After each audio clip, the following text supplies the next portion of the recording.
My dear friends, అనత్త బుద్ధుని బోధనలో అనత్త లేదా అనాత్మ అనేది ఒక అత్యంత ముఖ్యమైన సూత్రం. దీని అర్థం ఆత్మ లేదు లేదా నేను అనే శాశ్వతమైనది ఏదీ లేదు అని స్థూలంగా చెప్పుకుంటూ ఉంటారు. చూద్దాం అంతరార్థం ఏమిటి, ఇంకా డెప్త్ ఎందుకు కాదన్నారు ఆయన, ఆత్మ ఎందుకు లేదన్నారు అనేది. బుద్ధుని ప్రకారం మనుషులలో కానీ ఇతర ప్రాణులలో కానీ శాశ్వతమైన మార్పు లేని ఆత్మ లేదా స్వీయ వ్యక్తిత్వము, సోల్ ఆర్ సెల్ఫ్ అంటూ ఏది ఉండదు అని చెప్పారు. ఈ సిద్ధాంతం గురించి ముఖ్యమైన అంశాలు 3 మార్క్స్ ఆఫ్ ఎగ్జిస్టెన్స్. అసలు ఉండడానికి కారణం ఏంటి? అనిత్య, అనిత్యం. 3 ప్రధాన సత్యాలలో అనిత్య అంటే అనిత్యం, అన్నీ మారుతూనే ఉంటాయి. దుఃఖ, అనిత్యమైన వాటి మీద ఆధారపడి ఉండటం వలన కలిగే అసంతృప్తి దుఃఖానికి కారణమవుతుంది. అనత్త, శాశ్వతమైన నేను అనేది లేదు, అది అనత్త లేదా అనాత్మ. అయితే ఇక్కడ పంచస్కందాలు, 5 అగ్రిగేట్స్. మనం నేను అని దేనినైతే అనుకుంటామో అది నిజానికి 5 రకాల నిరంతరం మారుతూ ఉండే శక్తుల కలయిక మాత్రమే అని బుద్ధుడు వివరించాడు. పంచభూతాత్మకం అన్నట్టు. సరే, పంచభూతాల గురించి ఇక్కడ చెప్పడం లేదు, వేరే విధంగా చెప్తారు. రూపం, శరీరము లేదా భౌతిక రూపం. అందులో వేదన రెండవది. సుఖము, దుఃఖము లేదా న్యూట్రల్ స్టేటస్. సంజ్ఞ అంటే గుర్తింపు లేదా అవగాహన. నాలుగవది సంస్కార, మానసిక ఆలోచనలు, నిర్ణయాలు. విజ్ఞాన, చైతన్యము లేదా స్పృహ. ఈ 5 నిరంతరం మారుతూ ఉంటాయి కాబట్టి వీటిలో ఏది ఒక శాశ్వతమైన ఆత్మ కాదు. అంటే శరీరం శాశ్వతమైన ఆత్మ కాదు, సుఖ దుఃఖాలు లేదా అక్కడ వేదన అంటే ఫీలింగ్స్ అవి కూడా కాదు. నేను సంజ్ఞ, గుర్తింపు, నేనున్నాను అనేటువంటి ఆ గుర్తింపు అది కాదు. సంస్కారం అంటే మానసిక ఆలోచనలు, నిర్ణయాలు కాదు. విజ్ఞాన, చైతన్య, స్పృహ కాదు. సరే, మూడోది బాధకు కారణం. మనం ఏదో ఒక శాశ్వతమైన నేను ఉన్నానని భ్రమపడి దానికి సంబంధించిన వాటిని, నేను శాశ్వతంగా ఉన్నానని భ్రమపడి దానికి సంబంధించిన వాటిని నా పేరు, నా ఇల్లు, నా ఇష్టం అనే వాటిని పట్టుకుని ఉండటం వలనే దుఃఖం కలుగుతుంది అని బుద్ధుడు బోధించాడు. ఈ నేను అనే భ్రమను వదిలించుకున్నప్పుడే నిజమైన విముక్తి లేదా నిర్వాణం లభిస్తుంది. జపనీస్ భాషలో అనత్త అనత లేదా అంటే నువ్వు అని అర్థం. కానీ బుద్ధుని బోధలో పాడి భాషలో అనత్తకు సంబంధించింది అనత్త మనం మాట్లాడుకుంటున్నాం. నెక్స్ట్ పాయింట్లో అనత్త కంపేర్డ్ విత్ కెనాట్ డిస్మాంటిలింగ్. అంటే సపోజ్ చారియట్ డిస్మాంటిలింగ్ గురించి మాట్లాడుకుంటున్నాం. అనత్తాని అంటే ఆత్మ లేదు అనే దానికోసం ఒక ఉదాహరణ చెప్పారు, రథం అనే ఎగ్జాంపుల్. బౌద్ధ మతంలో అనాత్త లేదా అనాత్మ సిద్ధాంతాన్ని వివరించడానికి రథము, చారియట్ ఉదాహరణ అత్యంత ప్రసిద్ధమైనది అన్నమాట. ఇది ప్రధానంగా మిలింద పన్నహా అనే గ్రంథంలో బౌద్ధ భిక్షువు నాగసేనుడు గ్రీకు రాజు మిలిందుడికి మధ్య జరిగిన సంభాషణలో ఈ యొక్క వివరణ ఇస్తారు. రథం డిస్మాండ్లింగ్ చేయడం ద్వారా అనాత్మను ఎలా అర్థం చేసుకోవచ్చో ఇక్కడ చూడండి. రథం అంటే ఏమిటి? క్వశ్చన్. నాగసేనుడు రాజును అడిగాడు, మహారాజా, మీరు వచ్చిన ఈ రథంలో చక్రాలు రథమా ఆ చక్రాలని కలిపి ఉంచిన ఇరుసు లేదా యాక్సిల్ రథమా? లేక గుర్రాల కళ్ళెము రథమా అని అడిగాడు. రాజు ఏమన్నారు? ఇవి రథం, ఇది చక్రాల రథం కాదు, ఇరుసు రథం కాదు, గుర్రాలు కళ్ళెము రథము కాదు అన్నాడు. అప్పుడు నాగసేనుడు, మరి ఈ విడివిడి భాగాలను తీసేస్తే మిగిలే రథం ఎక్కడ ఉంది అని ప్రశ్నిస్తాడు. చూసారా? అన్ని అంటే అవి ఏమేమి తీసేశాడు? చక్రాలు తీసేశాడు, చక్రం డిస్మాండ్లింగ్ చేసేసాడు, దాన్ని కలిపి ఉంచినటువంటి ఆ ఇరుసు యాక్సెస్ తీసేశాడు, కళ్ళాలు తీసేశాడు, గుర్రం తీసి పక్కన పెట్టాడు. రథం ఎక్కడ ఉంది? అన్ని కలిపితేనే కదా రథం.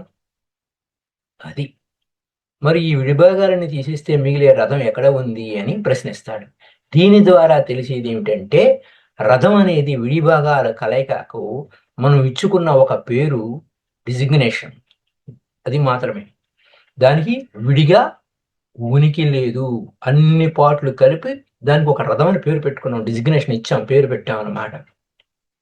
ఈ విడిభాగాల విశ్లేషణ డిస్మాండ్లింగ్ వలన రథాన్ని పూర్తిగా విడదీసి ముక్కలు చేస్తే అక్కడ మనకు చక్రాలు విడిగా, కర్రలు విడిగా, ఇరుసు మాత్రమే కనిపిస్తాయి. ఆ రాశిలో ఎక్కడ ఆ ముక్కలు చేసిన పోగు చేస్తే రథం అనేది ఒక ప్రత్యేక వస్తువు కనిపించదు. అదేవిధంగా మనిషి శరీరము, మనస్సు, ఆలోచనలు, భావాలు వంటి పంచ స్కందాలు, మనిషి శరీరము, మనస్సు, ఆలోచనలు, భావాలు వంటి పంచస్కందాల కలయిక. చూసారా? ఇవన్నీ కలయికే మనిషి అంటాం. వీటిని విశ్లేషించి చూస్తే, విడదీస్తే అక్కడ శాశ్వతమైన నేను లేదా శాశ్వతమైన ఆత్మ అనేది ఎక్కడ కనిపించదు అని ఆయన నాగసేనుడు గారు చెప్పారు. ఈ సిద్ధాంత సారాంశం ఏమిటి అంటే, నామమాత్రపు ఉనికి రథం అనేది ఎలాగైతే విడివిడి భాగాల అమరికకు పిలుచుకునే పేరు, రథం అనేది ఎలాగైతే విడిభాగాల అమరిక అంటే అసెంబ్లీ చేయడం వలన పిలుచుకునే పేరు రథం అన్నాం. నేను అనేది కూడా ఈ పంచస్కందాల కలయికకు ఇచ్చుకున్న పేరు మాత్రమే. అంతర్లీన ఆత్మ అనేది లేదు. రథం విడిభాగాలకు అతీతంగా రథం అనే సారాంశం, ఎసెన్స్ ఎలా లేదో మన శరీర భాగాలకు మరియు మనస్సుకు అతీతంగా ఆత్మ లేదు. ఈ ఉదాహరణ ద్వారా బౌద్ధం మన వ్యక్తిత్వాన్ని కేవలం ఒక ప్రక్రియగా, నిరంతరం మారుతూ ఉండే శక్తుల కలయికగా చూడమని బోధిస్తుంది. అయితే ఇన్ దిస్ కాంటెస్ట్ ఆఫ్ అనాత్త, what is the source of life? ఇందులో ఈ అనాత్తలో పుట్టడానికి ఏమిటి కారణం? పుట్టుకొక కారణం ఏమిటి? ఈ అనాత్మ అంటున్నాము, ఆత్మ లేదు అంటున్నారు, అనాత్త లేదా అనాత్మ అంటున్నారు. ఈ నేపథ్యంలో జీవితానికి మూలం అనేది ఒక శాశ్వతమైన ఆత్మ కాదు, బాగానే ఉంది. బుద్ధిని ప్రకారం జీవితం అనేది ఏకపక్షంగా ఒక చోట నుండి పుట్టదు. అది పటిచ్చ సముత్పాదము, అంటే డిపెండెంట్ ఆరిజినేషన్ అనే ఒక కార్యకారణ సంబంధం వలన జరుగుతుంది. దాన్ని చూద్దాం, ఒక్కొక్కటి వివరణ చేసుకుంటూ పోదాం. పటిచ్చ సముత్పాదము అంటే ఆధారిత పుట్టక. జీవితం అనేది ఒక స్వతంత్రమైన సృష్టి కాదు. బుద్ధుడు దీనిని ఇది ఉండటం వలన అది ఉంది, ఇది పుట్టడం వలన అది పుడుతుందని వివరించాడు. అంటే మన ఉనికికి అనేది అనేక కారణాలు మరియు పరిస్థితులపై ఆధారపడి ఉంటుంది. ఈ శృంఖలలో ప్రధానంగా 12 లింకులు ఉన్నాయి. అందులో అవిద్య, ఇగ్నోరెన్స్, మరియు తృష్ణ, క్రేవింగ్ అనేవి జీవిత చక్రం కొనసాగడానికి ప్రధాన కారణాలు. ఇంకా జీవ ప్రవాహం, సనాతాది అంటే పాలి భాషలండి, పోదాం. జీవ ప్రవాహం. బౌద్ధ ప్రకారం జీవితం ఒక నిశ్చలమైన వస్తువు కాదు, ఒక శక్తి ప్రవాహం. ఒక నది ఎలాగైతే నిరంతరం మారుతూ ఉన్న మనం దానిని నది అంటాము. అంటే నిరంతరం ప్రవహిస్తుంటేనే నది అంటాం. అలాగే మనిషి కూడా నిరంతరం మారుతూ ఉండే 5 శక్తుల పంచస్కందాల ప్రవాహం. ఈ ప్రవాహమే ఒక జన్మ నుండి మరో జన్మకు కర్మ ఫలాలను తీసుకెళ్తుంది. కానీ అక్కడ ప్రయాణించే ఆత్మ అంటూ ఏదీ లేదు. కర్మఫలాలు తీసుకెళ్తుంది. ఏమిటి? ప్రవాహం. ఈ జన్మ నుండి మరో జన్మకు ప్రవాహం. కర్మ మరియు తృష్ణ లేదా కోరిక. జీవితం పునర్జన్మ ఎత్తడానికి కారణం మనలో తృష్ణ అంటే ఆశ, కోరిక. చనిపోయే సమయంలో ఉండే ఈ కోరిక తదుపరి జన్మకు అవసరమైన చైతన్యాన్ని, కాన్షియస్‌ను ప్రేరేపిస్తుంది. నాగసేనుడి ఉదాహరణ ఏం చెప్పాడు? ఇంకో ఉదాహరణ చెప్పాడు నాగసేనుడు ఈ విషయంగానే. ఒక దీపం నుండి మరో దీపాన్ని వెలిగించినప్పుడు, ఒక దీపం నుంచి మరొక దీపాన్ని వెలిగించినప్పుడు జ్వాల రెండవ దానికి వెళ్తుంది. మొదటి దీపం నుండి జ్వాల రెండవ దీపానికి వెళ్తుంది. కానీ మొదటి జ్వాల రెండోది కాదు. మొదటి జ్వాలే రెండోది కాదు. అలాగని అది అది లేకుండా రెండోది పుట్టదు. జీవితం కూడా అంతే. అంటే మొదటి దాని వల్లనే రెండోది పుట్టింది. రెండో దాని వల్ల మూడోది పుట్టింది. మూడో దాని వల్ల నాలుగోది పుట్టింది. ఇంకా మన పుట్టుకలకు అంతం ఉన్నది ఎలా ఉందో చూడండి. దేనివల్ల ఇదంతా ప్రాబ్లం ఏంటి? అవిద్య, తెలియకపోవటం వల్ల. జీవితం యొక్క అసలు మూలం మనలోని అవిద్య. మనం ఏమనుకుంటాం? నేను అనేది శాశ్వతము అని. ఆ భ్రమ వల్ల ఆ నేనును కాపాడుకోవడానికి చేసే ప్రయత్నాలే మనల్ని జీవిత చక్రంలో బంధిస్తుంది. అనంత ప్రకారం జీవితానికి మూలం ఏదో ఒక దేవుడు లేదా శాశ్వత ఆత్మ కాదు. అది కార్యకారణాల కాజ్ అండ్ ఎఫెక్ట్ అన్నమాట. సరే, బానే ఉంది. What is the cause of breath? అసలు ఈ శ్వాసకు కారణం ఏమిటి అని. బౌద్ధ ధర్మంలో అనంత సిద్ధాంత ప్రకారం శ్వాస అనేది ఏదో ఒక ఆత్మ లేదా నేను చేస్తున్న ప్రక్రియ కాదు.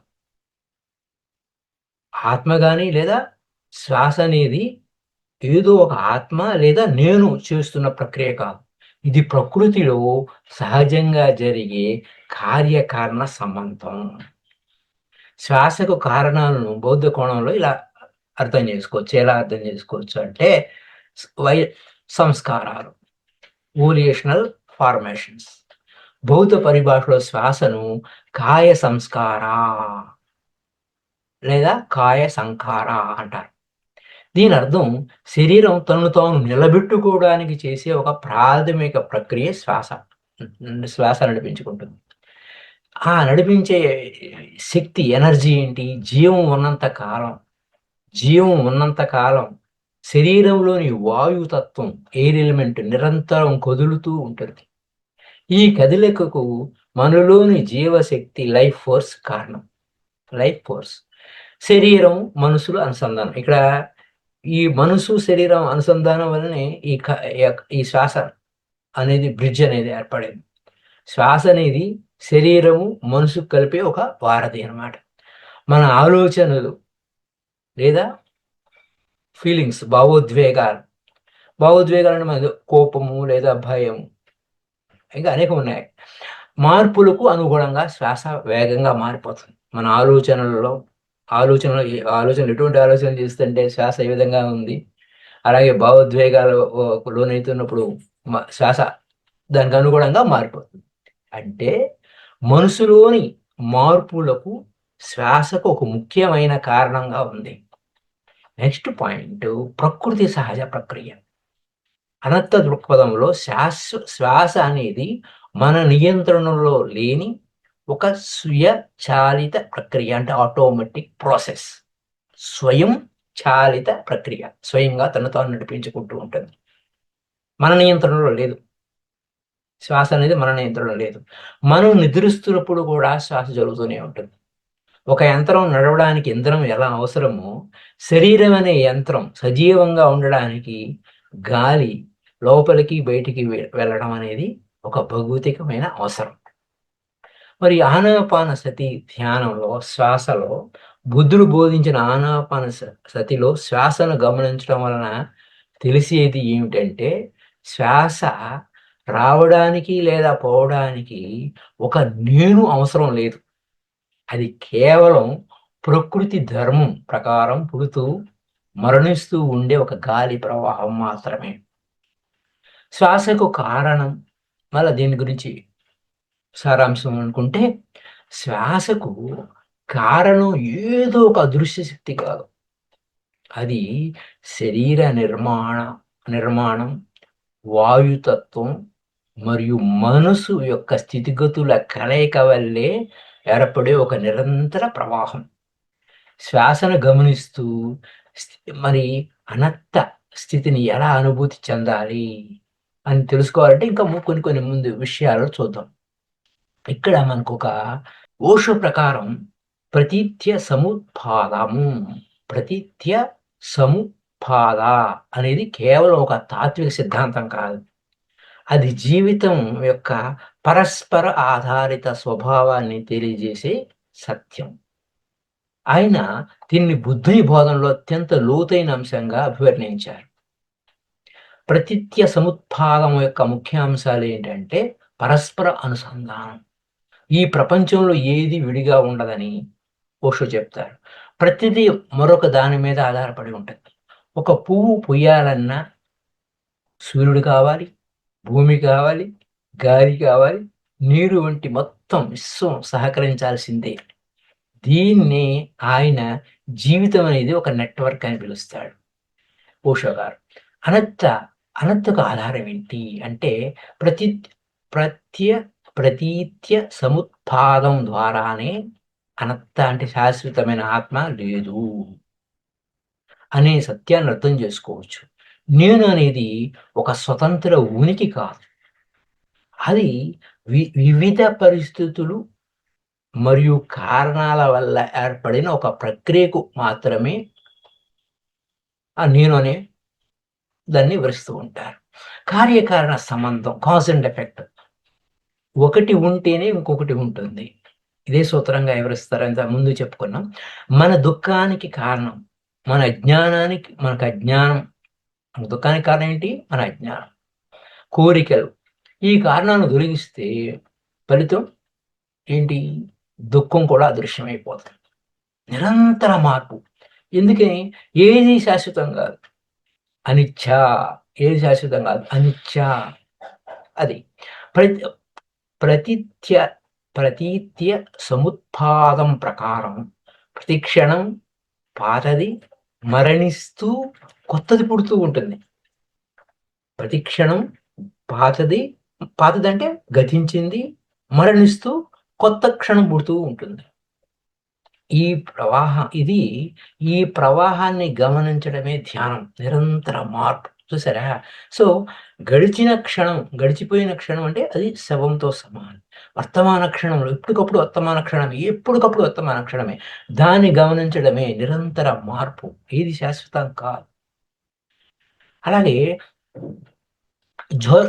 జోర్బా ద బుద్ధ అనే దాంట్లో ఓషో గారు ఏం చెప్తూ వచ్చాడంటే, కేవలం ఈ సిద్ధాంతాన్ని కేవలం సన్యాసానికి పరిమితం చేయకుండా ప్రాపంచిక జీవితంలో కూడా అన్వయించుకోవాలని సూచించారు. ప్రతి పనిలోనూ విశ్వంతో మనకున్న అనుబంధాన్ని గుర్తించడమే నిజమైన అవగాహన అని ఆయన అంటారు. మనం ఈ అనంతమైన విశ్వంలో ఒక భాగం మాత్రమే, విడిగా ఎవరూ లేరు. మరి ఓషో గారు ఈ విషయాల్లో ఏమైనా బుక్ మనకు ఉందా అని అంటే, ద డిసిప్లిన్ ఆఫ్ ట్రాన్సెండెన్స్ అనేటువంటి ఒక అద్భుతమైన బుక్ ఉంది. ఇది బుద్ధుడు 42 సూత్రాలపై ఓషో గారు లోతైన ప్రసంగాల సంకలనం. ఫైండింగ్ యువర్ ఓన్ వే అనేది ఒక వాల్యూమ్ అయితే, moving in to the unknown అనే 2 పదాలు. జీవిత మార్గం మరియు దాని దాని గురించి వివరిస్తుంది. ఓకే. ఇంక్ మరి మిగతా విషయాల్లో జీవితం ఉన్నంత కాలం శరీరంలోని వాయుతత్వం నిరంతరం కదులుతూ ఉంటుంది. ఆ కదలికకు మనలోని జీవం అనే పాయింట్ ఏమిటి? జీవశక్తి, లైఫ్ ఫోర్స్ కారణం అంటారు. జీవం ఉన్నంత కాలం శరీరంలో ఏం జరుగుతుంది? వాయుతత్వం ఉంది, ఎయిర్ ఫోర్స్ ఎలిమెంట్ ఉంది. నిరంతరం కదులుతూనే ఉంది. ఈ కదలికకు మనలోని శక్తి, లైఫ్ ఫోర్స్ కారణం. In this context play of the life force. అసలు ఈ లైఫ్ ఫోర్స్ ఎందుకుంది అనే పాయింట్. ఒక జీవశక్తి, లైఫ్ ఫోర్స్ లేదా ప్రాణశక్తి అనేది ఒక నిశ్చలమైన వస్తువు కాదు, ప్రవాహం అన్నమాట. అది నిరంతర లీల, ప్లే, అనంత మరియు శ్వాస నేపథ్యంలో ఈ జీవశక్తి ఆటను అలా నడిపిస్తుంది. శ్వాస అంటే ఒక జీవన నృత్యం. శ్వాస అనేది కేవలం ఊపిరితిత్తుల్లో గాలి వెళ్ళడమే కాదు. అది విశ్వశక్తికి, శరీరానికి మధ్య ఒక డాన్స్. యూనివర్సల్ ఎనర్జీకి, మన శరీరానికి మధ్య ఒక నృత్యం. శ్వాస లోపలికి వస్తుంది అంటే విశ్వం మిమ్మల్ని తాకుతుంది. శ్వాస లోపలికి వస్తుందంటే విశ్వం మిమ్మల్ని తాకుతుంది. అది బయటికి వెళ్తుందంటే మీరు విశ్వంలోకి వెళ్ళిపోతున్నారు అని ఆయన అంటారు, ఓషో గారు. ఈ నిరంతర మార్పిడి జీవశక్తి యొక్క లీల. శక్తి ప్రవాహం, ఎనర్జీ ఫ్లక్స్, ఎనర్జీ ఫ్లో ఎలా ఉంది? ఈ లీలలో ఏది స్థిరంగా ఉండదు. ప్రతీత్య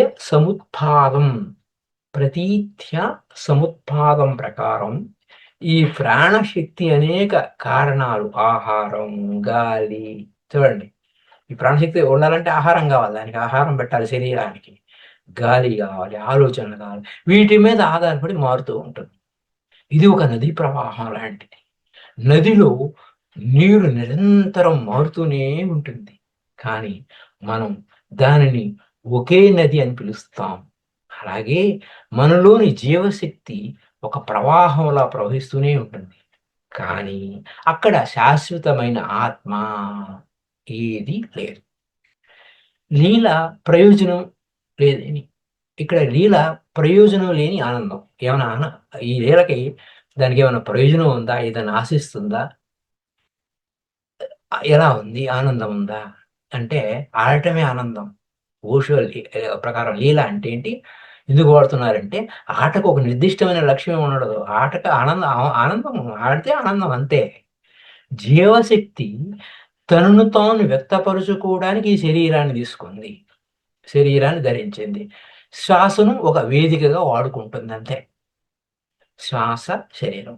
శ్వాస తీసుకోవడం అనేది ఒక బాధ్యత కాదు, అది జీవశక్తి యొక్క సహజ ఉల్లాసం, సహజమైన ఉల్లాసం. ఇంకా విట్నెసింగ్ కాన్షియస్‌లో సాక్షిగా ఉండడం అంటే, విట్నెస్ అంటే ఇలా సాక్షిగా ఉండడం, విట్నెసింగ్‌గా ఉండటం, శ్వాసను గమనించడం అనేది ధ్యానం. శ్వాస వస్తుంది, పోతుంది. శరీరంలో ప్రాణశక్తి కదులుతుంది. ఈ కదలికను మీరు గమనిస్తున్నప్పుడు మీరు ఆ కదలిక కాదని, మీరు ఆ కదలిక కాదు, శక్తి కాదు, దాన్ని చూస్తున్న సాక్షి అని అర్థమవుతుంది. ఈ స్థితిలో నేను అనే అహంకారం కరిగిపోయి, అక్కడ మనం సాక్షి అంటున్నాం. అదే మరి సాక్షి అంటే ఎవరున్నారు అక్కడ సాక్షిగా ఉన్నది? అనత్త అంటున్నారు అనేది ఏంటి? నేను అనే అహంకారం కరిగిపోయి అనత్త స్థితి అనుభవంలోకి వస్తుంది. జీవశక్తి యొక్క ఆట అంటే ఒక వ్యక్తి లేకపోయినా విశ్వశక్తి మీ ద్వారా శ్వాస రూపంలో, ఆలోచన రూపంలో నిరంతరం ప్రవహిస్తూ ఉంది. ఇది ఒక విషయం. మరొక కోణంలో, మరొక రూపంలో ఈ పాయింట్స్ మనం అనత్త గురించి మాట్లాడుకుంటాం. అనత్త బుద్ధుడు చెప్పిన విషయం. అనత్త అంటే ఆత్మ అనే శాశ్వత నియంత్రణలో ఉండే సత్వము లేదని సుస్పష్టంగా చూపించే ధర్మం. ఇది ఆయన రెండవ ఉపదేశం అనత్త లక్షణ సుత్తాలో వివరించారు. అనత్త లక్షణ సుత్తం ఏంటి అని. సుత్త అంటే బోధన. ఆయన 5 ఖండాలను రూపము, వేదన, సన్న, సంకారాలు, విజ్ఞానము పరిశీలించి ఇవన్నీ అనిత్యమైనవి, దుఃఖానికి లోనైనవి మరియు నావి కావని చెప్పారు. చూద్దాం అదేంటో. అనాత్మ బోధన సారాంశం. అర్థం అనత్త అంటే ఆత్మ లేనిది, ఆత్మ లేనిది లేదా నిజమైన స్వరూపము లేనిది. మూలం బుద్ధుడు ఇస్పటన్ బెనారస్ దగ్గర 5 భిక్షువులకి 2వ దశ ఉపదేశంలో అనత్త లక్షణ సుత్త అని ఆయన బోధించారు. ఏదైనా వస్తువు లేదా అనుభూతి శాశ్వతం కాదు. వస్తువు శాశ్వతం కాదు.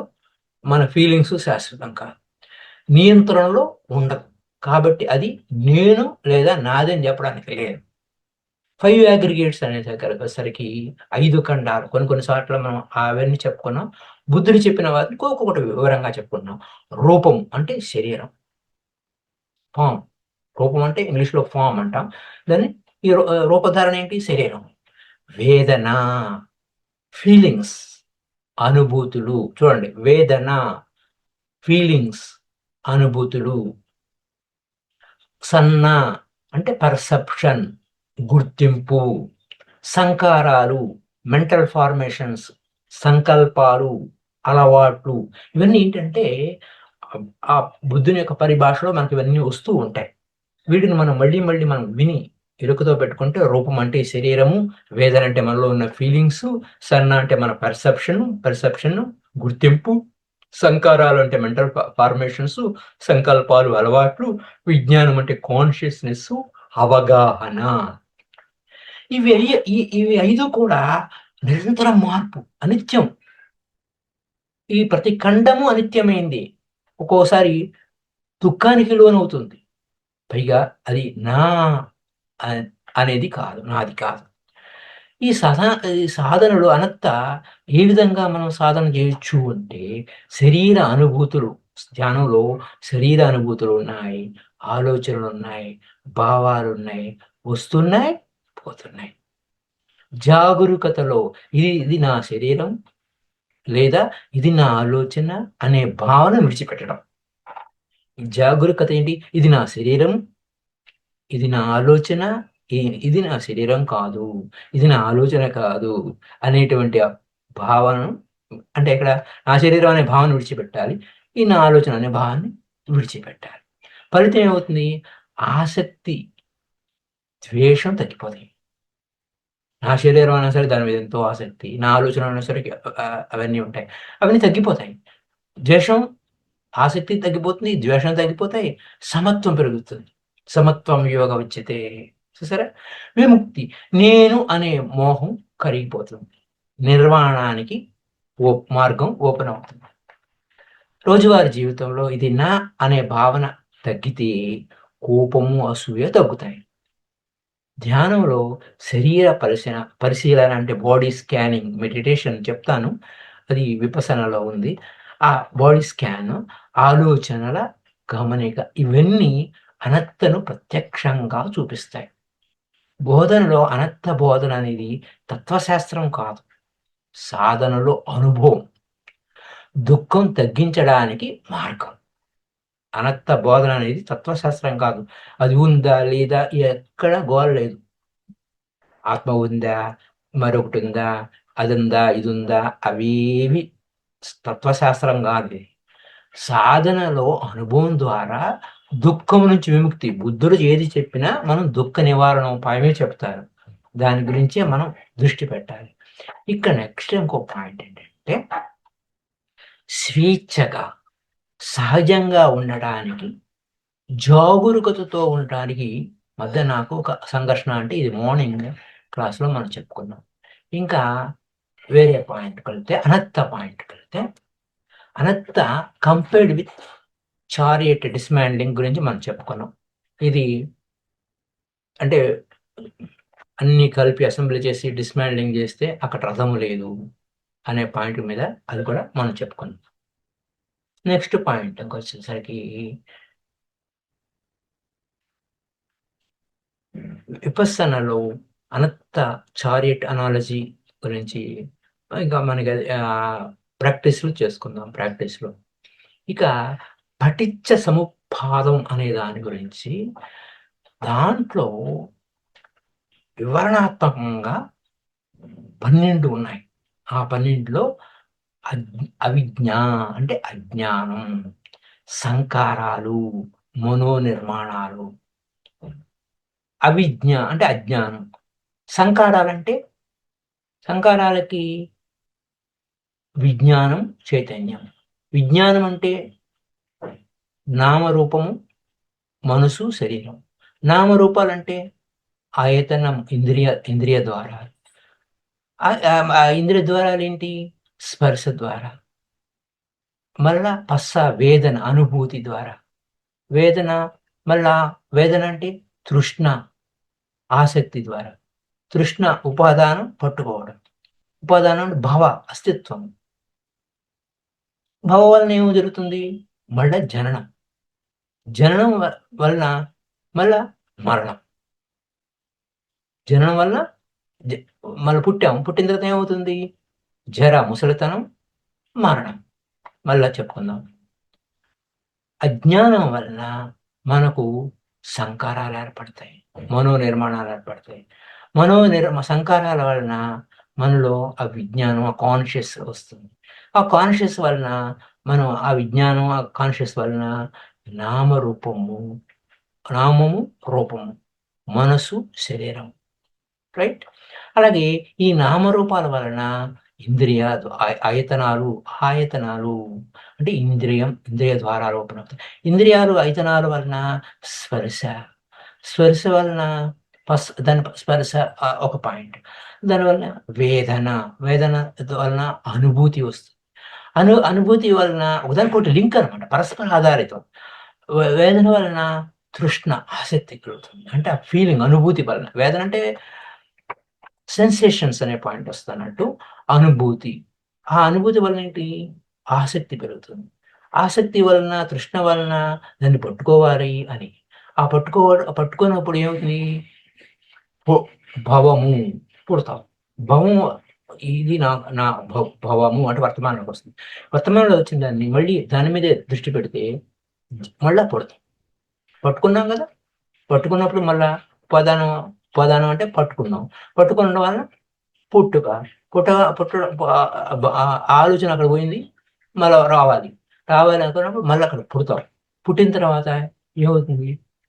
ముసలితనం వస్తుంది, మరణం వస్తుంది. మళ్ళీ అగైన్ కథ మొదలవుతుంది. ఈ శ్రేణి ద్వారా సంసారం కొనసాగుతూ ఉంటుంది. Cause and effect, Kajal chain అంటారు దీన్ని. ఈ కాజల్ చైన్ రివర్స్ చేస్తే అవిజ్ఞాన నివృత్తి, దుఃఖ నివృత్తి కూడా అవుతుంది. అనిత్యత, అనిత్యత.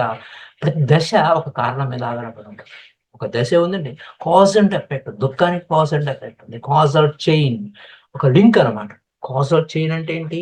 కార్యకారణ సంబంధం అని మనం పెద్ద భాషలో మాట్లాడకపోయినా కాజల్ చైన్ అంటే గొలుసు కట్టు అనమాట. ఒకదానికి ఒక లింక్ అనమాట. దుఃఖానికి కారణం, దుఃఖం కాజల్ చైన్ వల్లనే పుడుతుంది. ఓకే, పుట్టింది, మరణం, బాధ కొనసాగుతూనే ఉంటాయి. అనర్థ ఈ శ్రేణిలో ఎక్కడ శాశ్వతమైన నువ్వు దుఃఖంలో ఉండు, అనిత్యలో ఉండు, ఏ దశలో ఉండు, శాశ్వతమైన ఆత్మ లేదు, ఎక్కడ కూడా లేదు. సో మై డియర్ ఫ్రెండ్స్, పటిచ్చ సముత్పాదం అంటే ఆధారిత ఉద్భవం. 12 నిదానాలంటే దుఃఖం ఎలా ఉత్పన్నమవుతుందో చూపించే కాజల్ చైన్స్. 12 నిదానాలు, వీటిని నిదానాలు అంటారు. వాటిని 12 నిదానాలంటే దుఃఖం ఎలా ఉత్పన్నమవుతుందంటే చూపించే కాజల్ చైన్. కాజల్ చైన్ను గమనించినప్పుడు విరమించడం ద్వారా విముక్తి. గమనించాం కదా, వదిలించుకోవాలి. సో మై డియర్ ఫ్రెండ్స్, అయితే బౌద్ధ ధర్మంలో అనాత్మ అనే సిద్ధాంతం ప్రకారం శ్వాస అనేది ఏదో ఒక ఆత్మ లేదా చేస్తున్న ప్రక్రియ కాదు. ఇది ప్రకృతిలో సహజంగా జరిగే కార్యక్రమం అనేది మనం చెప్పుకున్నాం. శ్వాస అనేది ప్రకృతి సహజంగా జరిగే కార్యకారణ సంబంధం, కాజ్ అండ్ ఎఫెక్ట్. అంటే ఇక్కడ ఏంటి? శ్వాస మనకు అంటే శ్వాస నడుస్తుంటేనే మనసు చెలుస్తుంది. మనసు చెలుస్తుందంటే శ్వాస ఆడుతుంటేనే మనసు చలనం. కాబట్టి అయితే ఈ శ్వాసను ఒకసారి just stop the breath and observe the thoughts. ఒకసారి శ్వాసని బంధించండి, అప్పుడు ఆలోచనలు ఉండవు. ఒకదానితో లింక్ ఉంది. శరీరం జీవించే ఉన్నంత వరకు శ్వాస వస్తుంది, పోతుంది. మనం గమనిస్తే శ్వాస అనేది నియంత్రణలో ఉండే నాది కాదు. స్వతంత్రంగా, సహజంగా ప్రవహిస్తుంది. శ్వాస అనేది ఒక శాశ్వత ఆత్మ చేస్తున్న పని కాదు. ఇది కేవలం ప్రకృతిలో సహజంగా జరిగే కార్యకారణ సంబంధం. అనిచ్చ శాశ్వ అ అ అన అనిచ్చ అంటే అనిచ్చ ప్రతి శ్వాస వస్తుంది, పోతుంది. ఏది స్థిరంగా ఉండదు. దుఃఖం ఇవన్నీ మనం చెప్పుకున్నాం. ప్రకృతిలో సహజంగా జరిగే కార్యకారణ సంబంధం అనే దాని గురించి చెప్పుకున్నాం. జీవం ఉన్నంత కాలం శరీరంలో వాయుతత్వం ఉంది. వాటి గురించి మనం విశేషంగా చెప్పుకున్నాం. సో, అవిద్య, తృష్ణ 6 ఇలా ఒక్కొక్క దాన్ని లింకులు పెట్టుకుంటూ ఉన్నారు. సరే చూద్దాం. మళ్ళీ ఎపిసోడ్‌లో కలుసుకుందాం. Thank you very much. ఇంతవరకు మనం చెప్పుకున్న విషయాల పట్ల ఏమైనా సంశయం, సందేహాలుంటే మీరు అడగొచ్చు. దానికి నేను సమాధానాలు ఇస్తూ ఉంటాను. రైట్. Thank you.